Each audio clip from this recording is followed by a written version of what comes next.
And as of this recording, Dynamite hasn't happened yet, and I'm sure when we upload this, the segment already happened. But I think it's an important conversation to have because it's one of the bigger pieces of news from the AEW side.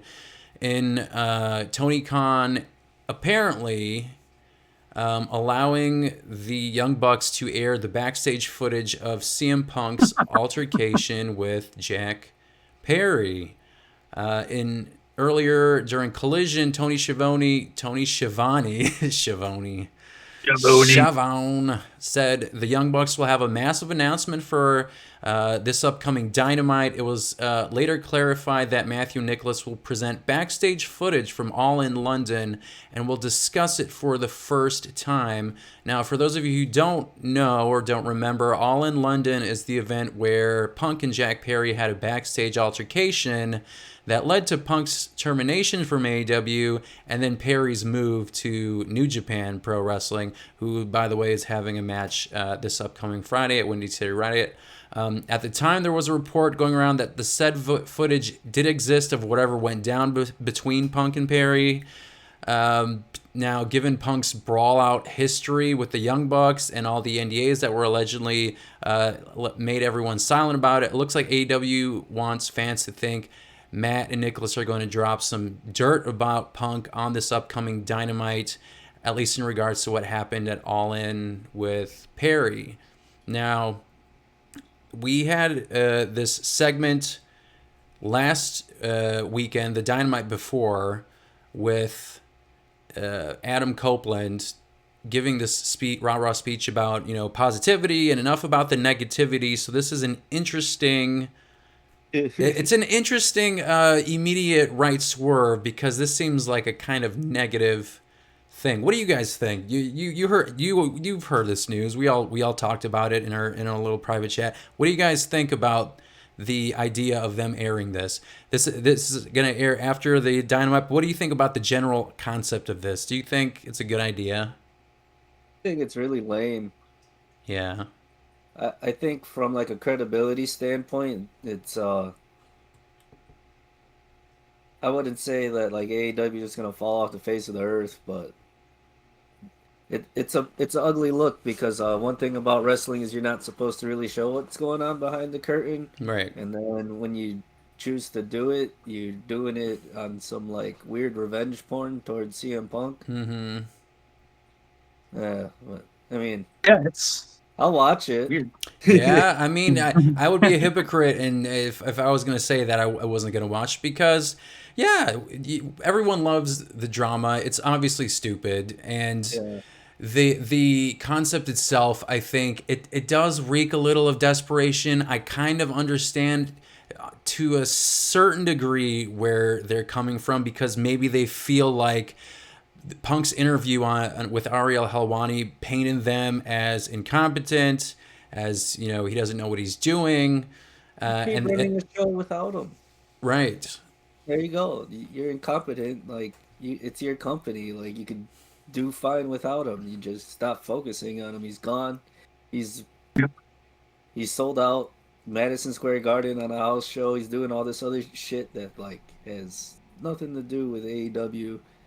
Like he stood away from AEW questions until he was asked in a proper setting. right.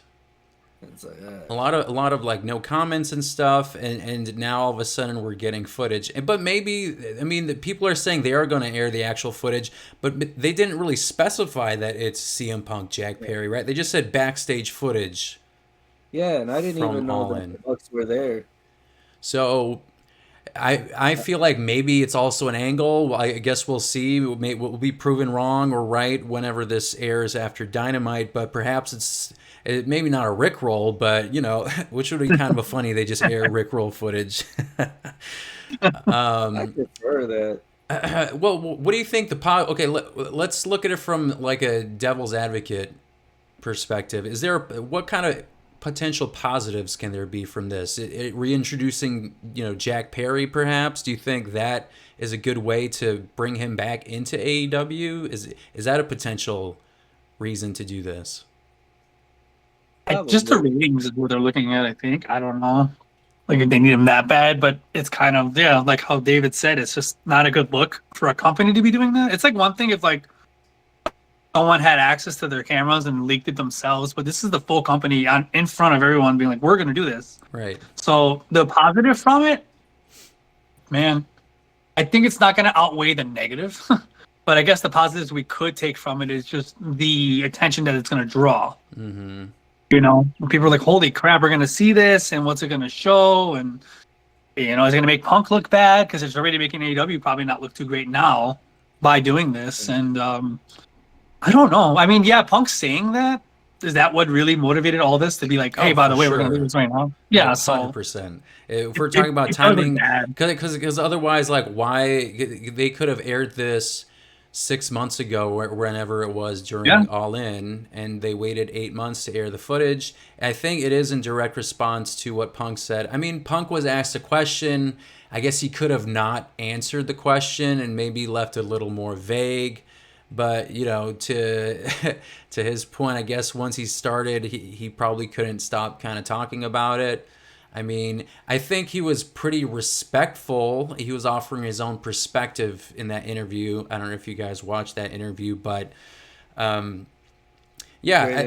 it's interesting. I think it'll be interesting to see when we watch it on Dynamite. I do feel like it's like a ratings ploy to boost up the ratings. Again, I do want to see it. I mean, it is a good tactic, but it's probably pretty short-sighted. I don't know how many people would actually stick around after AEW's Dynamite show following that footage. You know, maybe they'll get some more fans that'll keep tuning in every week, but on the other hand, you just had, again, I go back to this, you just had this conversation with Adam Copeland, who was responding to, indirectly to this interview with CM Punk, and probably some negativity on the internet, but the people in the AEW audience didn't necessarily know what he's talking about. It sometimes feels like Tony Khan is just really paying attention to that really niche online crowd, and then the promos are being affected, and then you get this really knee-jerk reaction the following week where the messaging you just told Adam Copeland to go out and give is now being, this is negative. And like next on Twitter is also doing the same campaign. Right. I love it here. And, you know, you just hired like 4 or 5 people. You just hired Mercedes. You just hired Will Ospreay. You just hired Okada. And it's been not even a month, really. And it's like, well, I guess I can't draw with these 3 people that I'm paying millions of dollars for. Let's air some footage about CM Punk to get the ratings up. I don't know what that says about his confidence in the talent, but I don't know. I'll tune in. I mean, it's a potentially smart tactic. I'll give him that, but it makes your product feel inconsistent and a little desperate. It does, right? I mean, we got 2 weeks till Dynasty, and we're gonna air CM Punk footage. CM Punk footage, and I guess we can touch on this because we don't have a Collision Dynamite review, but we're also getting Dustin Rhodes fighting a Samoan Joe on Dynamite for the title. Where did this come from? Do you guys know? David, do you know where this came from? I do not. Yeah. And Samoa Joe's title defense should mean more than all-in footage. That's the other thing. And what is it? What do they mean by title eliminator match? What does that mean? Oh, title eliminators in AEW. If you win, you get you basically get a match. It's like to earn a title shot. So he's not fighting for the title. He's earning a shot for the title. Oh, it's an eliminator? That's what I thought it said. That's why I was like, what the hell is that? I don't know. We're busy knowing that there's going to be all-in footage. Right. But, I mean, maybe he gets inserted into Dynasty. I mean, it's like another thing that maybe we're just reading into patterns that don't exist, but it's hard to not compare the two when you just had a Rhodes win at WrestleMania 40, and now he has a Rhodes in AEW who's going to be potentially fighting for the championship. And I go back to that discussion we've had on a number of episodes with these rankings, right? These like he's not even in the top 5 or 6, so I'm not sure why he's getting an opportunity for the AEW championship. Like, you might as well just throw the rankings out the window. Maybe because of Cody Rhodes doing his thing, and they're like, "Hey, I don't know, but the family's popular right now." Yeah, but that's what I'm saying. Like, why should people invest into the concept of rankings if you are not going to follow the rankings? People, including Punk, have said the rankings don't make any sense. It'll be increasingly difficult for you to create stories because you are forced to work around these records that you're making for yourself. You're pigeonholing yourself into these specific spots, and look what we got. We got Dustin Rhodes getting an opportunity, but I don't see how. Eliminated. I looked. It is an eliminator. Yeah. But either way, he's not in the top. He's not in the rankings. Like, he's not as high as these 5 or 6 other guys that I saw the other night. So I don't understand why he's getting an opportunity, you know? Like, if you introduce a concept that you literally just introduced at the end of January, why you're already throwing out that concept? I mean, we've talked about a number of different matches that have made no sense about why they get an opportunity, why this person doesn't get an opportunity. I mean, it's just frustrating. As a watcher, I mean, I'm sure AEW fans are scratching their heads for some of these things, and I want them to do well, but don't be giving this like contradictory BS. And I don't know. I don't know how I feel about this. But Tony Khan has also commented on this. A lot of people are saying it's probably a ruse. They're not going to be airing this footage. Tony Khan did comment on this, saying AEW has a great track record on delivering what we advertise, and it is real footage. The Young Bucks will show backstage footage from All In. Backstage of what? Catering? Exactly. And maybe this is the reading into this part, because he doesn't specify what it is. And then he goes into his PR shtick: the most important event in AEW history, the world record holder for most tickets ever sold for any wrestling record, over 81,035 total. And it was an important night backstage as well. What does that mean? It was an important night backstage as well. The decision is based on putting on the best show for AEW, as well as driving interest for Dynamite and our Dynasty pay-per-view on April 21st. This is real-life footage that affected many people, and it will air for the first time on TBS during Dynamite. The Young Bucks are wrestling for the World Tag Team Championship at Dynasty against FTR. The rivalry is one of the most significant ever in AEW, and there's a good reason why the Bucks are showing this video. It's important that the Young Bucks explain the reason why this is relevant going into Dynasty. It should be another must-see part of a great show on Dynamite. So that's his reasoning. Do you guys agree with that reasoning? I don't even know what his reason is after all that rambling. I mean, he's talking about that the Young Bucks are fighting FTR going into Dynasty, and somehow this footage is going to tie into this rivalry.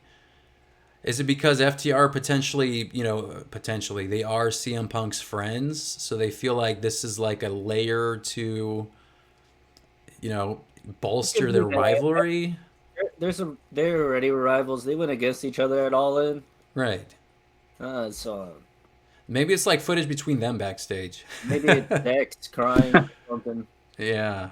I mean, it'll be interesting, and I feel like I might just do like an emergency reaction podcast, kind of like Sam, not Sam Wrestling, as he does an emergency thing, just to react, because it's going to happen after this. But I don't know where this goes. Besides maybe potentially introducing Jack Perry, who, by the way, is having a match at Windy City Riot with Shota Umino. Yeah. Do you feel like he's going to do some kind of angle that ties into AEW at Windy City Riot? He'll probably play off the heat. Because, I mean, and all he does run around New Japan is like he's known as the suspended guy. The scapegoat. This is around. I feel like he's going to cut a promo, because what better place to get more heat than the hometown of CM Punk, and that's the guy who you were involved with this backstage.